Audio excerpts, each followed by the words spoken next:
The desires for my life may be overly detailed and very specific, but life is too short to be unhappy, so I choose to dream big. Today I'll be talking about the future that I hope to have outside of my profession. The three things that I hope my future will hold is my dream house, along with a family and the mother that I hope to be. This is all really significant to me because growing up, I've always wanted to be a mom, and I've always wanted to be able to give my kids everything that I wanted growing up and everything that I did have growing up that I've loved. My first dream for my future is to have the house of my dreams. I hope that this will be a house that I get to see my kids growing up and to make memories in with each other and myself. I hope it is a place that we can have friends and family over, that they feel like it is their own home, where we can make memories and have laughs and lots of love between each other. Specifically, I hope this is a farm-style house with French doors that lead into the backyard that will hold a beautiful backyard where we can host parties and just be able to have get-togethers like I always had growing up with my families. I want to be able to give that to my kids, a place that they feel like they can invite their friends over and just have fun. With a nice house, obviously, I need people to fill it. So that leads me to my second point of the dreams that I hope to have, which is a family.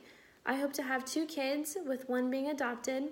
I have loved growing up with a big family and being able to surround myself with my loved ones, so I want to be able to give my kids that, especially with each other, so that they can have that growing up, and that whenever I pass, that they will be able to have each other and the memories that they created. I really do want to adopt because I've always had a heart for adoption, and I want to, if I'm able to give a kid a better life, I would love to be able to do that. So that they can experience life in a different way that they would have otherwise had. With having a house filled with kids, it makes me wonder what type of mother I hope to be and what mother I will be. And that leads me to my third and final point, which is the mother that I hope to be. I have surrounded myself with amazing women all through my life, and I just hope that I'm be able to balance motherhood along with working as great as they did, because it is really difficult. And I just hope that I'm able to do it half as great as them, and that I'm able to be a mom that my kids are proud of and that I am proud of.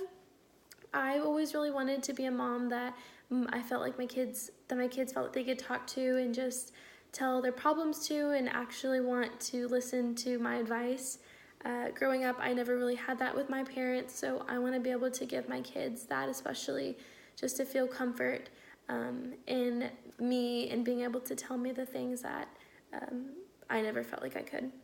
I also really want to be that super festive mom that overly decorates during the holidays, because I never had that growing up, and I feel like that's something that I missed out on a lot. Being able to make traditions during the holidays with my families, I want to be able to give that to my kids. With being a mother, I know that I won't always be able to exceed my expectations I have set for myself, but I know that the dreams that I have in my heart, I know that I will always try to reach them the best of my abilities. After all of my dreams for what my future holds, I hope you see why this is also important to me and why my family is important to me, along with the dreams for myself. With my desires and dreams for my future house and my family and the mother that I hope to be, I know that this is all really super specific and maybe some parts unrealistic, but I know that I have always wanted to be a mom, and when people would ask me, where do you see yourself in 10 years, my answer was always to be a mom and to be a wife, and that's something that I can't wait to have.